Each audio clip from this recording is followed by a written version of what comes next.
Is comedy and humor appropriate when talking about the Holocaust? Absolutely, when used correctly.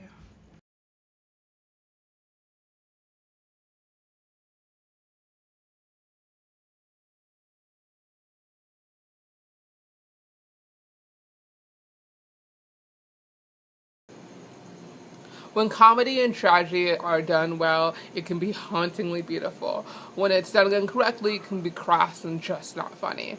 Life is Beautiful is a great example of a movie that was funny, it was beautiful, and it was haunting all at the same time because they showed all the grief and the destruction that was happening at that time, but they still humanized it by making the father trying to make that time fun for their kid, because obviously you couldn't just tell him everybody's gonna die or all gonna be burned to death.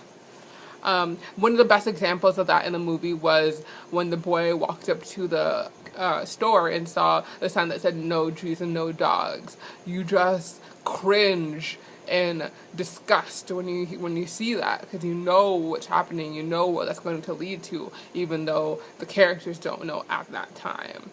In the article, Conrad Hayes is quoted saying, "Comedy expresses a stubborn refusal to give tragedy the final say." I believe that that is the number one reason why comedy and tragedy and Holocaust in general are put together, because it is the only way to be able to deal with that destruction that happened in your life, because you can't go through life being miserable and just replaying that horror that happened to you over and over again. That's why it is known that Jews can be some of the funniest people you ever meet, because they turn that misery they went through into comedy with things like people like Mel Brooks and Al Reiner, Steven Spielberg, on and on and on. They turned their grief into beautiful masterpieces.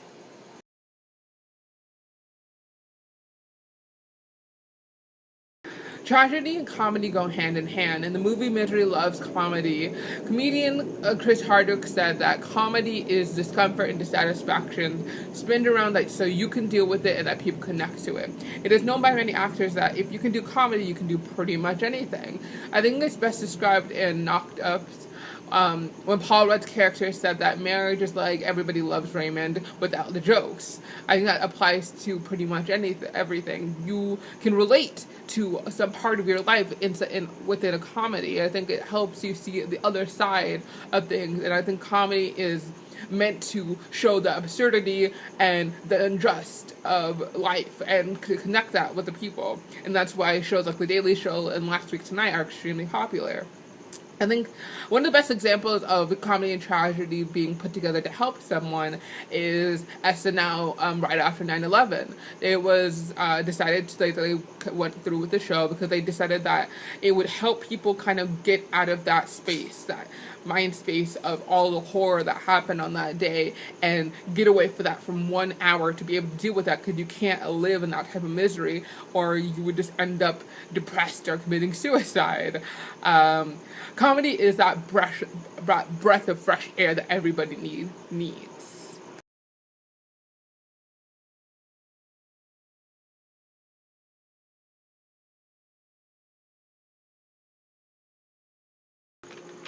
Comedy is one of the best weapons. In the article, it was described that there was a lot of performers that would make fun of Hitler and the whole Nazi movement, and they were thrown in jail for it. The fact that they were thrown in jail for that meant that they were making a difference. They were shaking people up. They were making people angry. One of the best examples of that would be Mel Brooks, the producer, specifically Springtime for Hitler. He said that one of the most just things he could do for his people would be to tear Hitler apart, to make him some flamboyant weirdo that's just dancing around on stage. I think tragedy and comedy, when it comes to using it as a weapon and just making fun of people, is not only used in movies, it's also used in TV shows with shows like SNL. That is what they're known for, satirical videos. I think one of the best ones with last Black History Month, they made a video where they basically were singing about how all the white people should feel guilty for everything they went through, and it was just one of the best things you ever see, and you were laughing but you're cringing at the same time. I think also used with comedians. A lot of comedians, they got into comedy because they felt like it was used as a defense, because the bullies and the sports and the jocks and everybody else could not tear you apart without even blinking eye. That is one of the best weapons, and it will scare the crap out of people. I believe that comedy is one of the best ways to get through the hardship of life. It is very important to state the facts of events like the Holocaust, but it's also important to show how people got through it, which was laughing and telling jokes.